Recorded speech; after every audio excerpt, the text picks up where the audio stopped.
What is going on, everyone? My name is Andy. Welcome back to another FPL video. In this one, we are discussing captaincy ahead of game week 12. I know I haven't done these videos for a few weeks because obviously everyone was on Salah and it was so obvious. And look, he's going to be popular again this week, but I wanted to talk about some of the other options. So if you do enjoy these captaincy videos, give them a like and hit that subscribe button if you're new around here as well. I've also written an article discussing kind of captaincy, Kane versus Son, Diogo Jota, that kind of thing on 888 Sport. There's a link in the description below if you want to check that out as well. Otherwise, let's jump into it. Okay, so we're going to start off with the obvious one. We'll talk about Liverpool. Now, I really wish Liverpool weren't as good as they are, but they're really, really good. Like in attack especially, they're brilliant. In defence, they're pretty good as well. Obviously, for a captaincy point of view, there are some weeks that people will look at Trent Alexander-Arnold as an option. I don't think this is one of them. So we're looking at the attackers. Every single one is brilliant, right? You can see that with your eye. The stats back it up. Like the expected goal involvement is so high from all these players. And again, these numbers will probably drop a little bit as the season goes on. But after 11 games, it's still a pretty decent sample size. I know Jota hasn't necessarily played as many minutes as Salah, for example. But these are still all crazy numbers. So any one of these three players is going to be a good captain against Arsenal. We know the obvious one is Salah.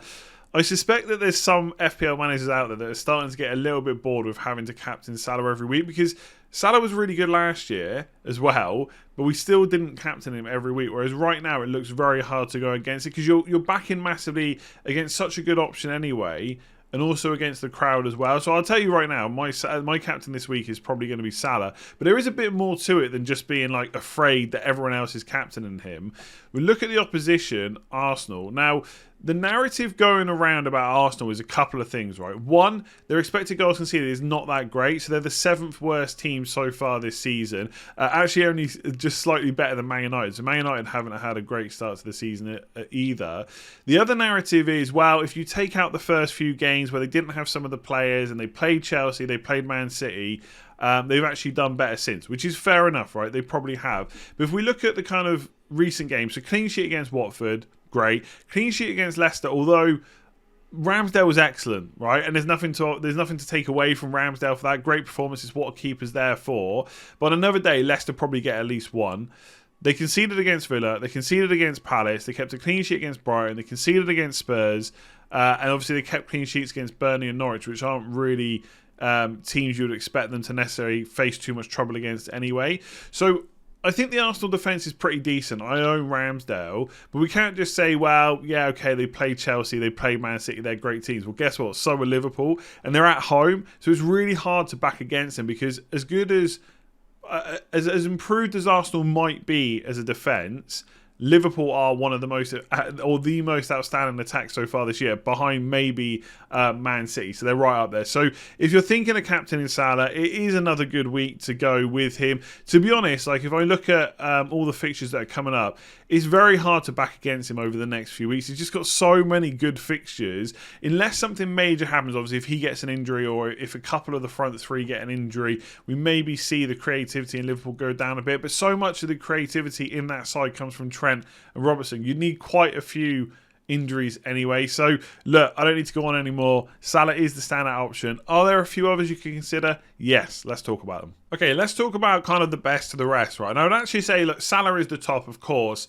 These three are probably the next three. Maybe Mane and Jota can kind of be considered, but I don't think many people are going to be looking at them with captaincy, right? I say a lot of you probably don't own Mane. So the first thoughts when I see these three players is I think of the problems first. So let's start with the positives, right? And we'll start with Spurs.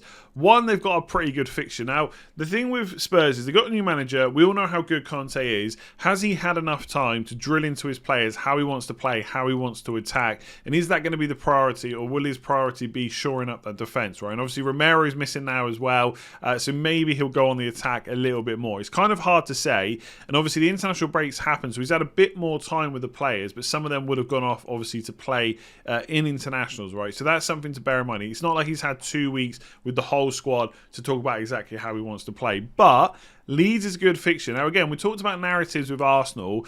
I feel like there's a little bit of a narrative going around that Leeds' defence isn't that bad, which, to be fair, in recent games, they haven't been that bad in terms of the amount of goals they've conceded, although they still haven't really kept any clean sheets in the last 4. So conceded 1 to Leicester, 1 to Norwich, 1 to Wolves, and 1 to Southampton as well, and got the clean sheet against Watford. So in terms of the amount of goals they've conceded, not a huge amount, but to be fair, if you look at who they've played, okay, Leicester is maybe the only one that possibly you're a little bit surprised they didn't score more than 1. And obviously Llorente's back, and Leeds have had a lot of injuries over the last season and a bit, with like Aiding's obviously out now, Bamford's out, and he does help when it comes to defence, because obviously he kind of defends from the front, right? He presses a lot, so that is a miss. Llorente's always missing. I know he's not at the moment, but he has been over the last year, so you could say their numbers are a little bit messed up because of that, but I just don't really buy it too much. I think the competition they've had recently, they're just not attacks that you would really heavily back anyway. And if I look at, again, the expected goals conceded so far this season, Leeds are the 5th worst team. They were like one of the worst last year, like top 3 worst teams, and they're already in the top 5. So it's just not looking that much better for them. So I think Kane and Son are options. Again, I can't sit here and pretend to you that I think they're better than Salah, but if you wanted to back against the crowd, this is the kind of fixture to do it in, right? You don't want to do it when Salah's playing Norwich and Spurs are playing Leeds, right? That's obvious. You go for Salah. But against Arsenal, could Ramsdale have his day? Could Arsenal's defence try? I mean, I'm sure Arteta's going to try and make it difficult for Liverpool to play. So potentially Spurs could be options. My only worry is that the numbers just not that great for Kane and Son so far this season. They're okay, but they're not great. How much time has Conte had? And is it just enough to own them? Is captaincy a step too far? That's one that obviously you'll have to figure out. I'm probably going to bring in one of these two. I'm not quite decided yet, but I don't think I'm going to go as far as captain them. But they definitely have the fixture. I think they're going to get plenty of chances. We saw last year, I can't remember if it was the home or the away game, when they scored 3 goals, and they kind of just played through Leeds' defence quite a lot. I'm sure Moura is going to, if Lucas Moura plays, if he sticks to that formation, he's going to drive at that defence. Son making the runs in behind. I think it's looking pretty good. And we know that Conte wants Kane to be kind of an out-and-out number 9. Yes, we saw him do it for England. I still wouldn't pay too much attention to that. But obviously he is scoring a few. He scored quite a few goals this season, just not in the league, right? We shouldn't forget how good Kane is. Just because he's only scored 1 so far this season doesn't mean that it's going to continue, right? So I do think they're nice options. Are they better than Salah? No. But if you want to go different, then Spurs look really good. Ronaldo's the other option. Now, obviously, Ronaldo's great. Watford defence is really poor. So straight away, that's something to consider. We know how much Ranieri talks about clean sheets. There's always this pizza talk and clean sheets. So I'm sure he's going to try and make it difficult for Man United.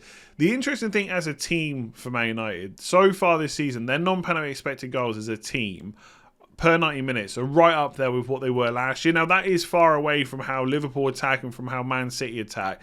But in terms of how good Man United are this year compared to last year, it's looking around the same. But on the eye, it just doesn't look like that. They're kind of struggling to provide service for Ronaldo, even though he scored quite a few goals already. There's changes in formation. I couldn't even sit here and tell you right now what formation Man United are going to line up in, and I feel like that's a problem. You don't know what to expect. You don't know what formation, what personnel, and what Man United team's going to turn up. You know how good Ronaldo is, and if he gets chances, he will score, and he's got the defence to kind of get a few in this. This could easily be a brace or a hat-trick kind of week.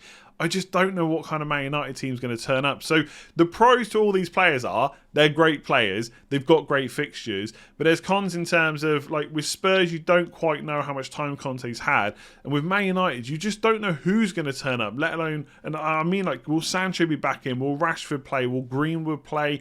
Will Donny van der Beek finally get a chance? Probably not. Will it be Fred and McTominay? Like, you just don't know. Will it be 5 at the back? Will it be a back 3, 2 up front? Will it be 3-4-3? You just don't know. My bet is Man United revert to the 4-2-3-1. Sancho comes in, and hopefully that provides. I think if we see Sancho line up as a Ronaldo captainer, I'd be pretty happy with that. But it's going to be difficult to know that before it happens. So I like these 3 as captains if you don't want to go for Salah. But like I said, Salah is still the standout this week. So there we go. Let me know who you are captaining this week. Are any of you going against Salah? Like, obviously, the other kind of standout pick would be Man City players against Everton. They've got a pretty important Champions League game coming up, though. Who's going to start? It's always my worry. Even though players like Cancelo have started every single game, in the back of my mind, and maybe it's a flaw as a FPL manager, I just can't get out of my head. And obviously, I don't like backing a clean sheet because as soon as that goes, you're then in panic mode in terms of attack and returns. We know how good Cancelo is, but I just wouldn't want to go there. And I don't really see a huge amount of other